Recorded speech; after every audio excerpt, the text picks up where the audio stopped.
Charcoal drawing or charcoal painting, hindi ko alam kung ano yung tamang term, pero one thing is for sure, ito yung first artwork na ginawa ko gamit ang charcoal.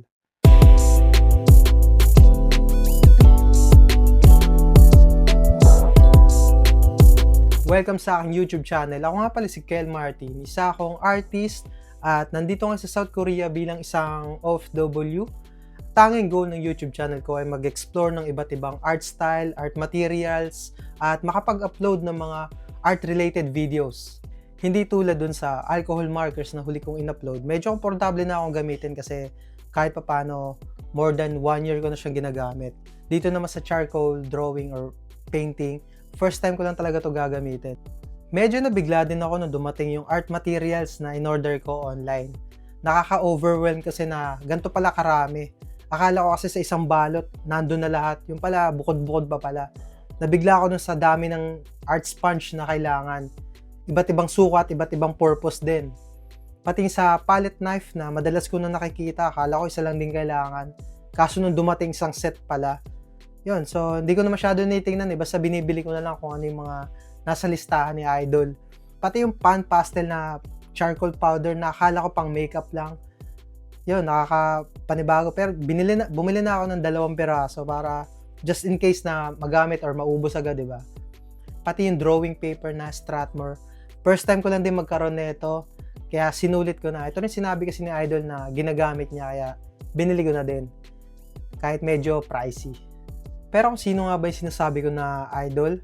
Siyempre walang iba kundi si Mad Charcoal. Sa dami ng artist na nakikita ko sa Facebook, sa Instagram, sa Pinterest, sa YouTube, or kahit sa mga social media, doon ako sa artwork ni Mad Charcoal na attract talaga.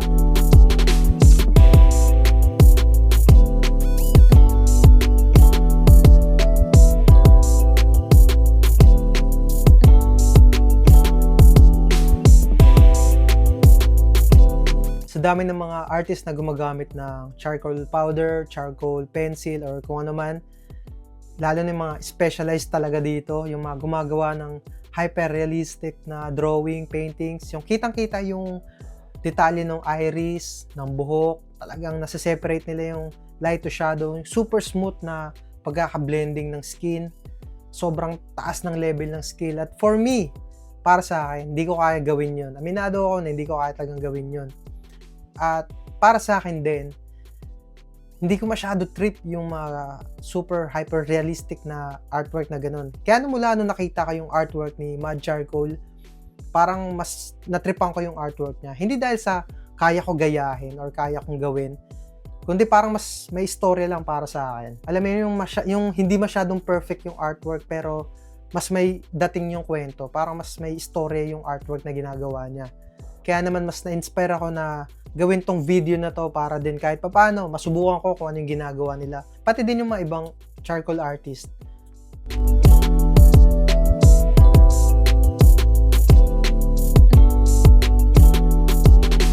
Papa Joker man o Joaquin Phoenix, alin man dun sa dalawa, siya yung napili kong subject para sa charcoal project na to.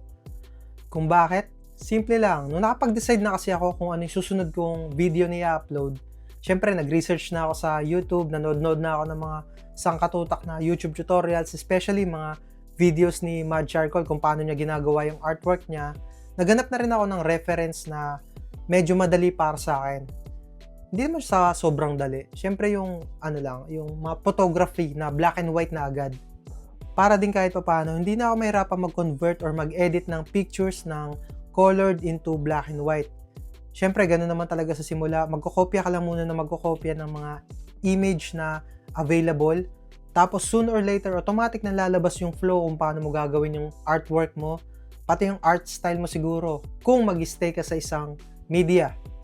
Na which is medyo mahirap pa at komplikado para sa akin. Kasi, hindi ko talaga alam pa sa ngayon kung saan akong art media or art style mag-stay. Kung ito na ba talaga yon, kung hanggang dito na lang ba ability ko. Kasi ang dami ko pang gustong gawin, dami ko pang gustong i-explore na which is sa main goal ng channel na to.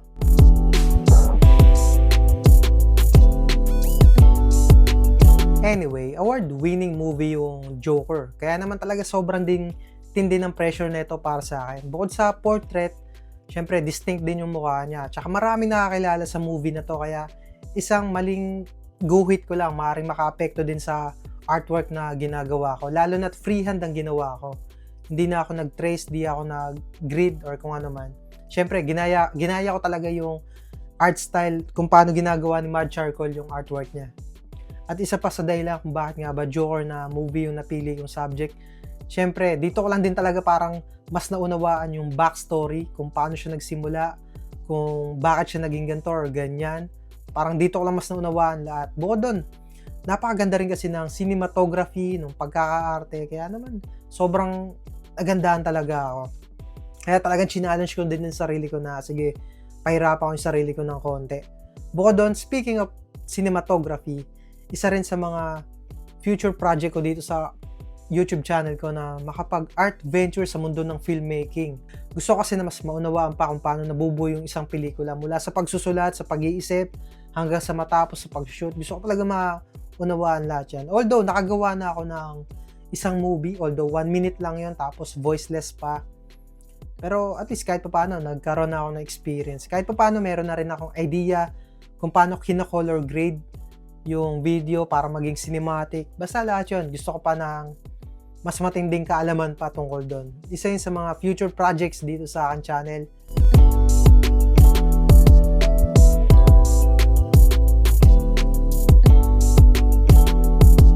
Natatawa ako sa sarili ko na medyo naawa kasi litong-lito ako nung nire-record ko pa lang to. Hindi ko kasi alam kung paano ko hahawakan yung palette knife.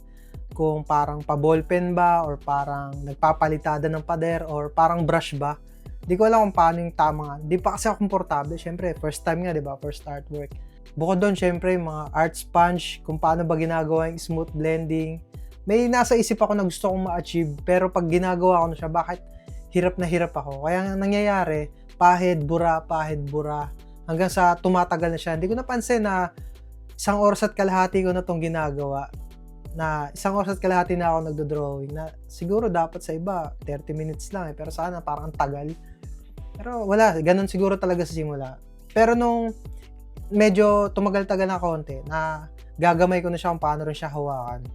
Nung natapos ko nga tong artwork na to, parang kinilig nga ako na-excite pa.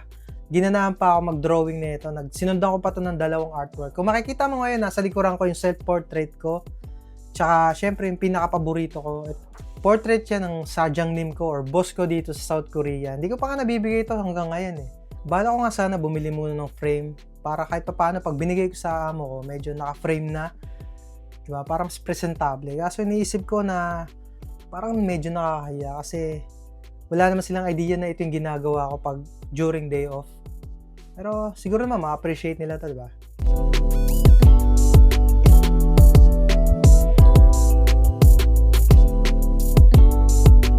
Isa sa naging nakakapanibago para sa akin ito, yung paggamit ng highlights. Kasi sanay ako gumamit ng white inks or white paints. This time, sa charcoal painting or drawing, ang pinaka magiging highlights pala nito yung mismong pagbura or yung pambura. Yon. So far, overall, nag-enjoy talaga ako na gamitin tong charcoal. Ang dami kong natutunan, especially sa values ng artwork mismo, yung light and dark and yun, mga ganon. Siyempre, hindi ko na masyado in-elaborate dito kasi marami namang artist nag-explain kung ano ibig sabihin ng values, contrast, saturation sa artwork. And hindi naman to tutorial videos. Gusto ko lang naman din talaga ipakita kung paano ko ginagawa yung bagong art materials or art style na bago kong natutunan. And yung story syempre sa likod ng artwork na napipili ko or subject mismo. Yun, sana na-enjoy nyo tong video na to at yung artwork na ginawa ko. Kung hindi naman sa pareho, okay lang syempre, walang problema yan. Pero sa ngayon, here's the result!